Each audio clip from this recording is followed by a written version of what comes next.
ये anime India के अंदर बैन है। कोनिचिवा everybody and welcome back to yet another weird video. So आज हम बात करेंगे रिकॉर्ड ऑफ रैग्नारॉक के बारे में एंड ये एनिमे इंडिया के अंदर बैन है। बट बैन होने का ये मतलब नहीं है कि तुम्हें ये इंडिया के अंदर कहीं नहीं मिलेगा। इनफैक्ट ये स्ट्रीमिंग प्लेटफॉर्म्स पे बैन है, लेकिन तुम पायरेट बन के तो इसे चोरी कर ही सकते हो।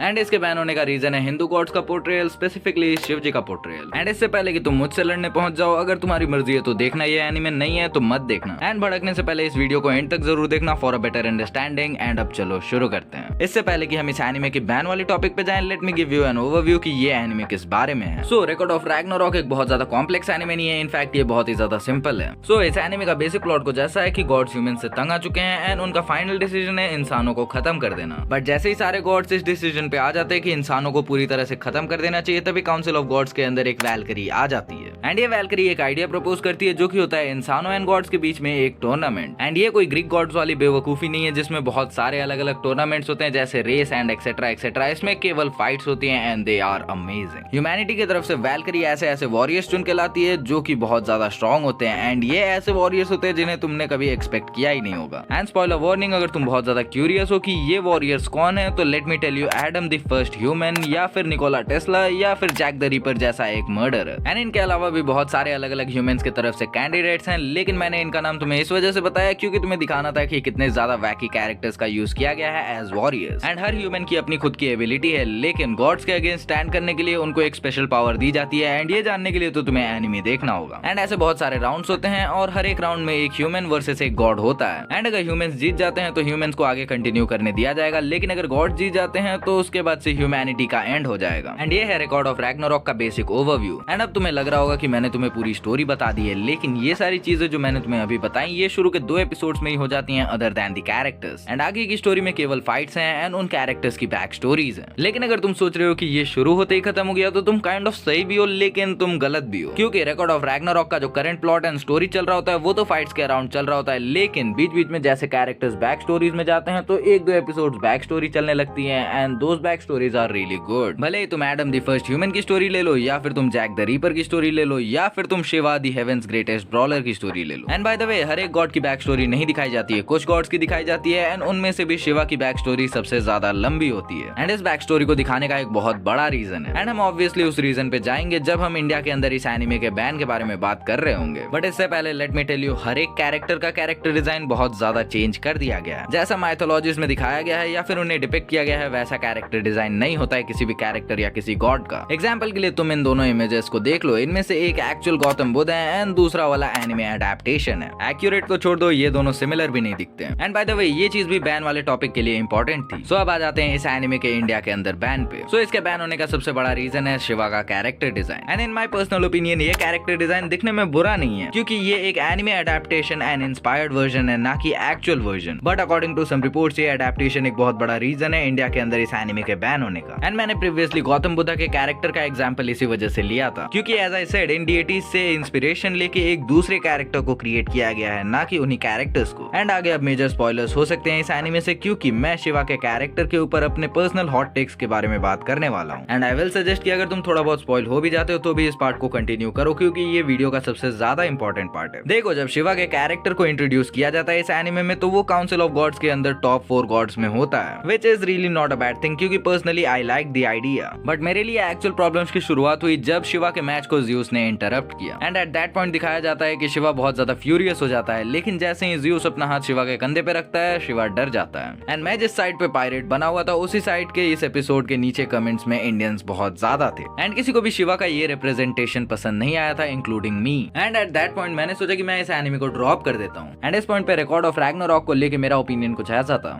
बट थैंकफुली मैंने इस एनिमे को ड्रॉप नहीं किया क्योंकि अगर ड्रॉप कर दिया होता तो उसके बाद मैं एडम या फिर जैक द रीपर जैसे कैरेक्टर्स की अमेजिंग बैक स्टोरीज नहीं देख पाता एंड मैं बहुत सारी अमेजिंग एनिमे फाइट्स को भी मिस कर देता। एंड आगे चल के मुझे शिवा के कैरेक्टर के बारे में एक और चीज नहीं पता चलती, जहाँ पे एक तरफ ज़्यूस एंड पोसाइडन जैसे माइथोलॉजिकल कैरेक्टर्स की एक्चुअल स्टोरी को उठा के ही इस एनिमे में काइंड ऑफ रख दिया गया है, वहीं पे शिवा की स्टोरी बहुत ज्यादा डिफरेंट है। एंड जहाँ पे ऑलमोस्ट किसी गॉड की बैक स्टोरी नहीं दिखाई गई उतनी ज्यादा, वहीं पे शिवा की बैक स्टोरी अच्छे खासे लंबे टाइम तक चलती है। एंड सिंस हमें शिवा की स्टोरी दिखाई जाती है तो उससे हमें पता चलता है कि इनकी ओरिजिन बहुत ज्यादा डिफरेंट है एंड ये एक टोटली डिफरेंट कैरेक्टर है। एंड शिव जी से इस कैरेक्टर की बहुत कम सिमिलैरिटीज हैं एंड जो चीजें सिमिलर हैं वो हैं केवल नाम, रंग और डांस ऑफ डिस्ट्रक्शन तांडव। एंड जो बैक स्टोरी है वो टोटली चेंज्ड है, जो ओरिजिन है वो टोटली चेंज्ड है। एंड यहाँ पे मैं तुमसे ये कहना चाहूंगा कि ये कैरेक्टर इन सम वे शिवजी से इंस्पायर्ड है, ना कि 100% उन्हीं का accurate depiction. But I will still say कि इसके बहुत ज्यादा हाई चांसेस है कि शिवा वाली फाइट के दौरान तुम्हें कुछ कैरेक्टर्स का अडेप्टेशन पसंद नहीं आएगा, क्योंकि मुझे भी नहीं आया था। सो इन कंक्लूजन ऑब्वियसली इस एनिमे में थोड़े बहुत फ्लॉज हैं एंड अगर तुम मेरी बातों से थोड़ा बहुत भी एग्री करते हो तो तुम जाके ये एनिमे को देख सकते हो, तुम बहुत ज्यादा अमेजिंग फाइट्स को मिस कर रहे हो। लेकिन अगर तुम मेरी बातों से बिल्कुल भी एग्री नहीं करते हो देन कोई बात नहीं, बट मुझे गालियां मत देना प्लीज। ऑनलाइन जाओ और इस एनिमे को गालियां बको, इंटरनेट तो सस्ता है ही। And that was it for today, video खत्म। सो अगर तुम इस चैनल पे कहीं से भी नए आ गए हो, जो कि तुम प्रोबेबली आए होगे, तो do subscribe this channel for more such video videos. And अगर तुम्हें ये वीडियो पसंद आई हो या फिर नहीं भी आई हो तो भी डू लाइक दिस वीडियो, क्योंकि वीडियो बनाने में मेहनत लगती है। And do share this video with your friends as well as your family. And अगर मैं इसे पर्सनली कनेक्ट करना चाहते हो तो मैं मिल जाएगा इंस्टाग्राम पे, लिंक डिस्क्रिप्शन में है। And till we meet again, peace out.